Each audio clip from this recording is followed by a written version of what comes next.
Okay. Sorry again for interrupting the original order of the presentation. Yeah. So, hi everyone. This is Imon from Huawei, and it's my great pleasure for me to be invited here to talk about our work. So I'm going to introduce our work titled LogStep: Automatic Online Log Parsing Based on Sequence Labeling. So let's start with the background of log and log analysis. So internet provides various types of service, and traffic increased sharply over last decades. Logs, which are usually designed by service developer in the source code, records valuable service runtime information and thus is critical for service management. As the volume of such unstructured log increased rapidly together with the service traffic, it has become harder to manually analyze log information to timely and accurately monitor the state of running service. So, um, okay. So previously, there were plenty of works focused on log analysis, which aims at automatically monitoring real-time performance of service systems. To name a few log-based analysis tasks, there are, for example, anomaly detection, fault diagnosis, and failure prediction. On the other hand, log parsing is a prior step of log analysis. Its goal is to distinguish in log text between constant part and variable part.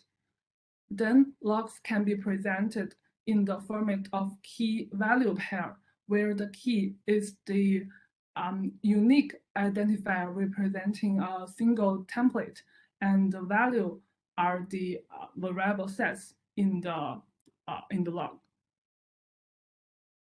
So by studying previous works on log parsing, we detect two key challenges. Firstly, intra-service adaptiveness, which means that software updates or firmware updates will introduce new types of logs. And most of the existing approaches do not support online analysis of these new logs, or they cannot handle new logs without retraining their models. And the second challenge is the cross-service adaptiveness, which means that multiple rules or models have to be defined or trained for different services.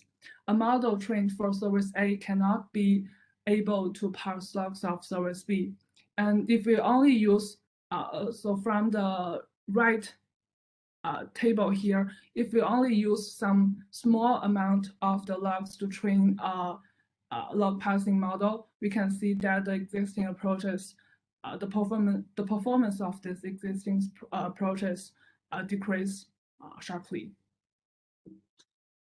So to deal with the above two challenges, we propose LogStep that can be generalized to new types of logs or logs from multiple systems. To be more specific, our initial idea is based on our observation that operators usually distinguish template and variable words according to some features of these words. Therefore, we assume that the pre-trained language model, which are widely employed in various NLP tasks, can be used in log parsing to obtain some semantic information or some syntactic information in log sentence. As a result, we define a log parsing problem as a sequence labeling problem, which means that we train a model to label each word in log to determine whether it is a part of template, which means the common part in logs, or it is a part of the variable. And this figure here illustrates the framework of the LogStamp. It contains an offline training module and an online parsing module. During offline training, we first prepare procedural labels through a BERT-based sentence embedding and a clustering algorithm. Here, the sentence, the BERT here, it will embed each log text into a high-dimensional sentence vector that represents the original log sentence. And then we use the cluster algorithm to cluster this embedded logs sentence based on the distance between each vector. And the log text cluster together will be regarded as they having the same template. After that, the common words in one log cluster will be labeled as template, and the rest words will be labeled as variables. Afterwards, we use the BERT-based word embedding and the generated procedural labels to train a word classifier, which is the tiger here. During online parsing, we directly utilize the word classifier to perform sequence labeling tasks for real-time stringed logs. Finally, we match each real-time log with existing templates and record logs in the key value format. And if a real-time log cannot be matched with any exist templates, it will generate a new template based on the sequence labeling result. Let's now turn to our experimental setting and results. In terms of data sets, we conduct experiments over 5 public log data sets, namely BGL, HDFS, Zookeeper, Proxify, and Hadoop. Manually sampled and labeled log templates are served as ground truth label for our evaluation.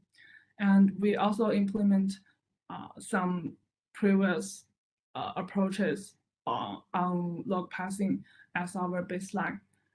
In terms of model, we experiment with 3 versions of BERT that includes BERT base, BERT small, and BERT tiny. And for tiger, we compare GCN, CNN, LogStamp, and RNN.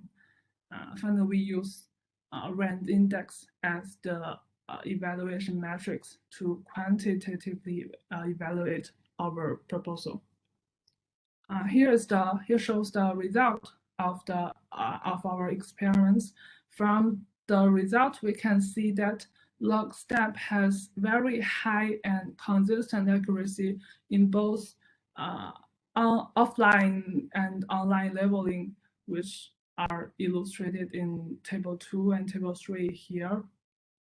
And moreover, the figure here, Figure 5 here, demonstrate how stable the LogStamp is by comparing the rand index value when using only 10% to 90% of the training data. It shows that LogStamp is stable to different scales of training logs and can achieve high log parsing accuracy when training is conducted on only some small amount of data. And to sum up, we, firstly, thanks to the powerful BERT, we actually assume that compared to some natural language text, which are used to pre-train the language model, BERT, some log text, even it is from some different services or from some new types of log after update. These log texts are usually contain a much plainer semantic information and syntactic structure. So based on this assumption, we propose a LogStamp framework. We treat the log parsing as a sequence labeling task and employ a pre-trained language model to perform the log parsing task. Experimental results on public dataset illustrate the accuracy of our approach on log parsing it also demonstrate the ability to deal with the problem of intro and cross-service adaptiveness. So here are some important references of our work, and that is all of my presentation. So does anyone have some questions? Thank you, Shan. So are there any questions?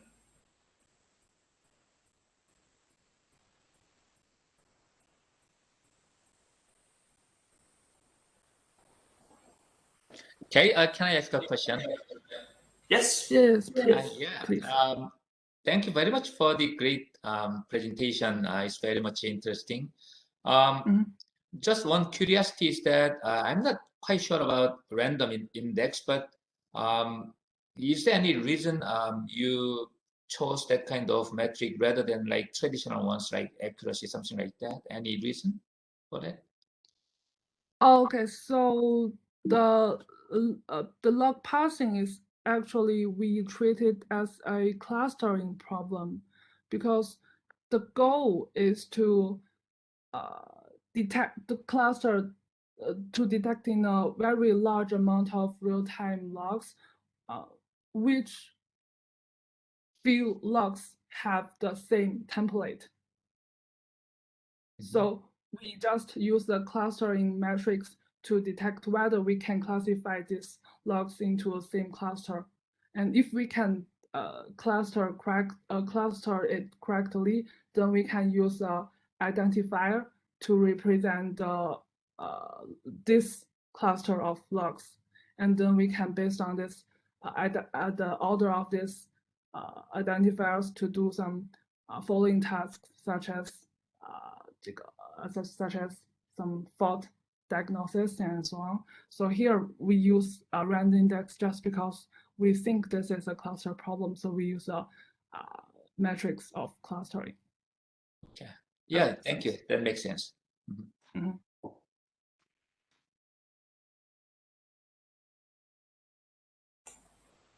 Can you hear me? Yes. Yes. Okay, nice. I have a question about the validation. So can you give us some more details? You were mentioning you use the RAND index. What is this?